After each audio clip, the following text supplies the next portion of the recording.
Live happy and healthy, my brother. Live happy and healthy, my sister. You need to get smart. Are you aware that you become what you think?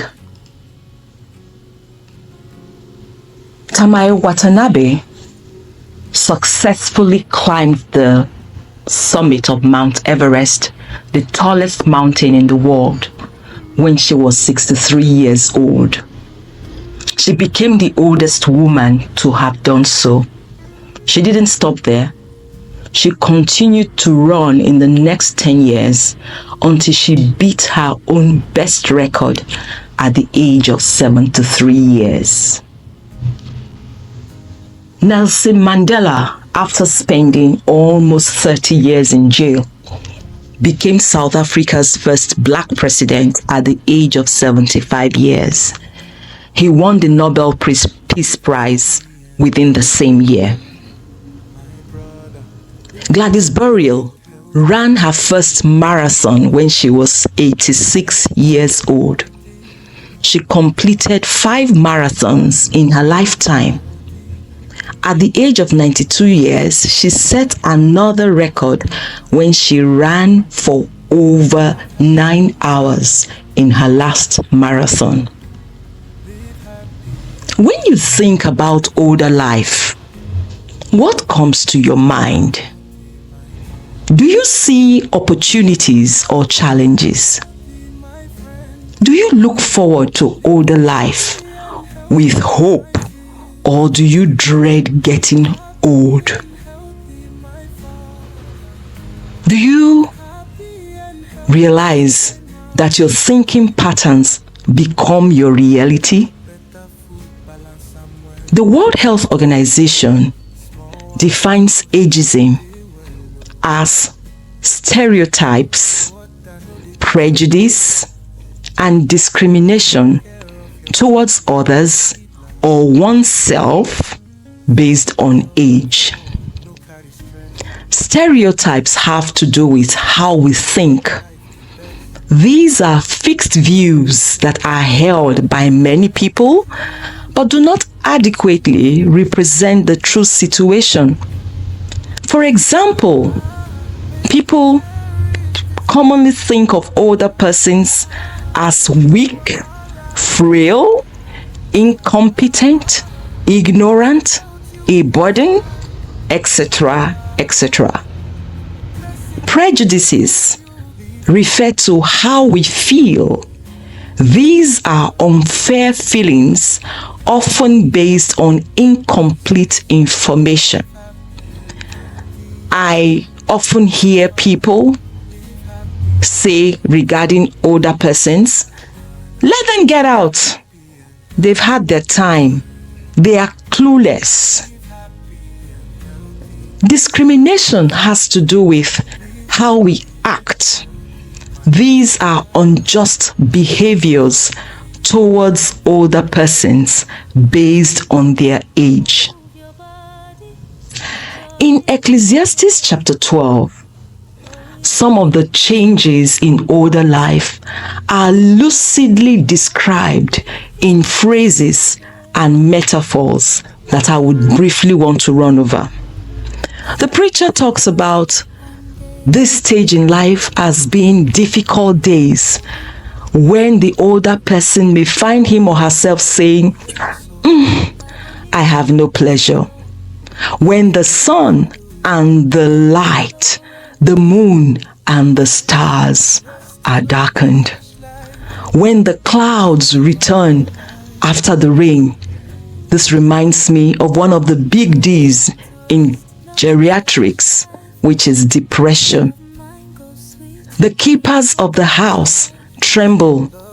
You may be familiar with older persons who have shaky hands. The strong men bow down, referring to the stooping posture of many old, or let's say some older persons. The grinders cease because they are few. Guess what? This refers to the teeth. A variable number of teeth may be lost by older persons. Those that look through the windows grow dim. Visual problems, glaucoma, cataracts, etc. The doors are shut in the streets. Constipation. The sound of grinding is low. Hearing difficulties. One rises up at the sound of a bird. Light sleep. Easily roused at the slightest noise. Difficulty getting back to sleep. All the daughters of music are brought low.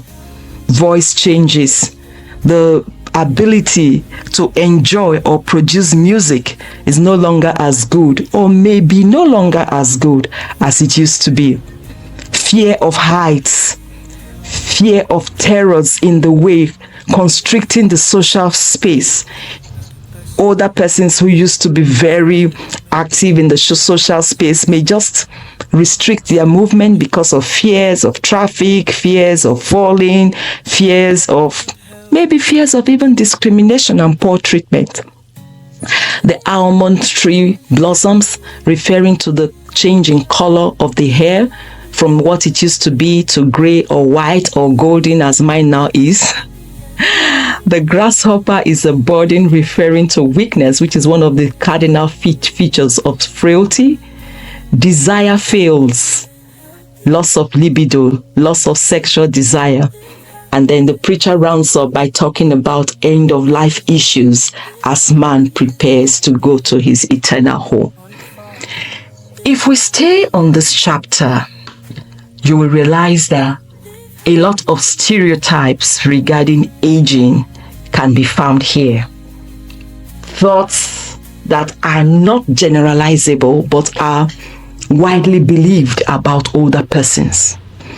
You will also agree with me that not all older persons exhibit these patterns.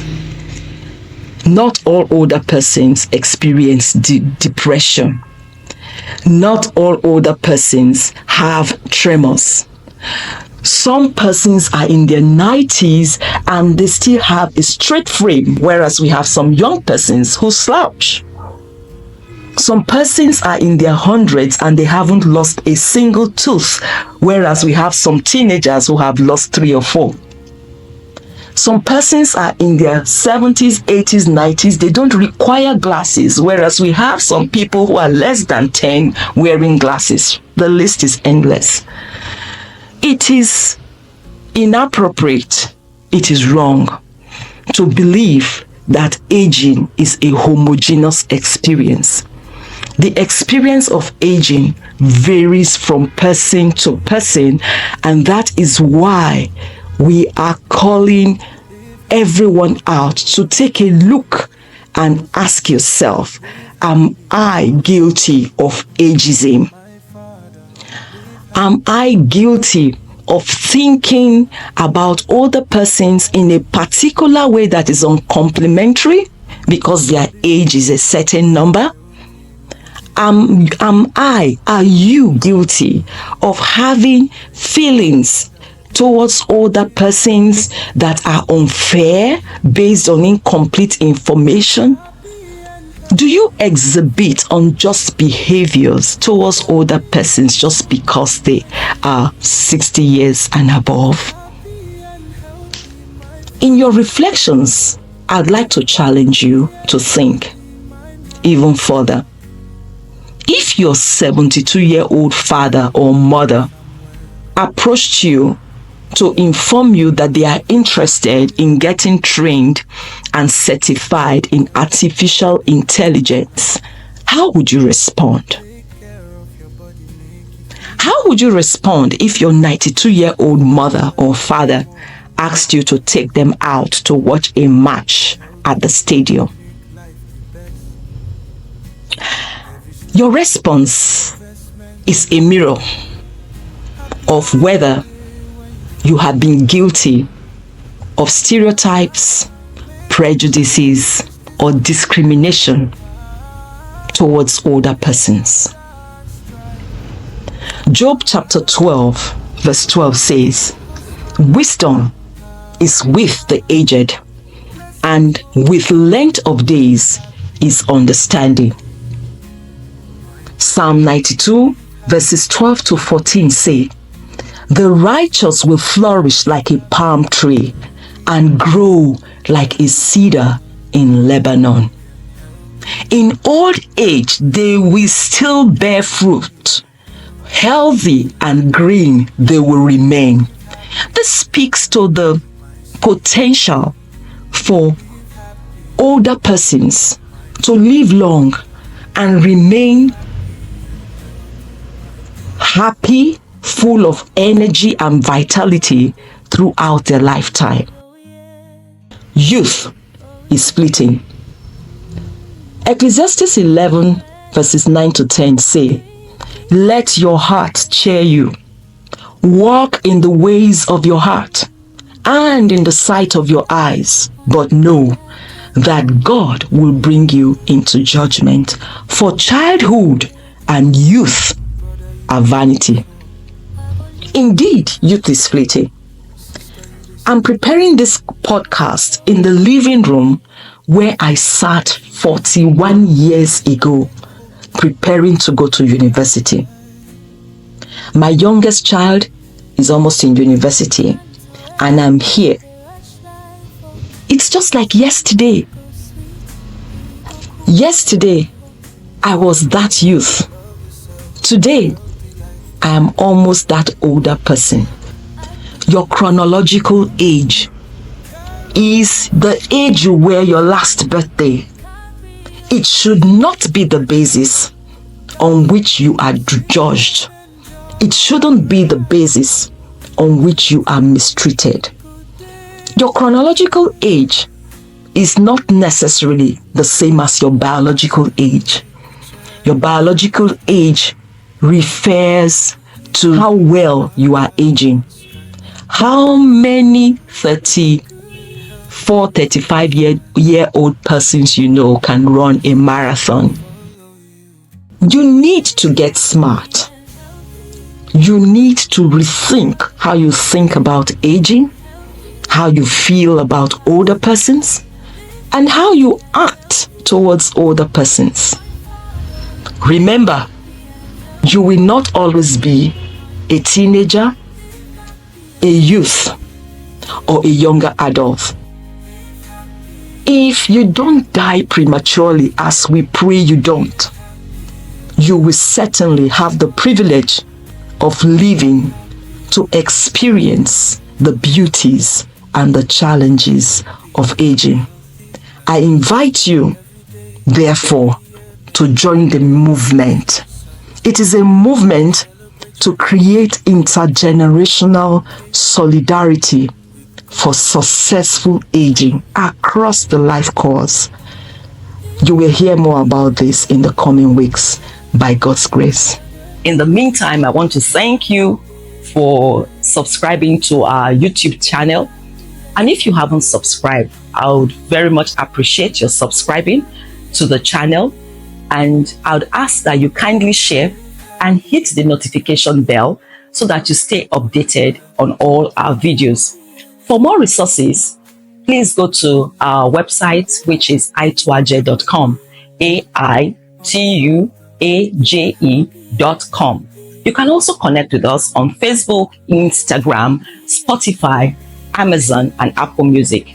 We value your feedback, and I would appreciate it if you would leave a comment after watching each of our videos.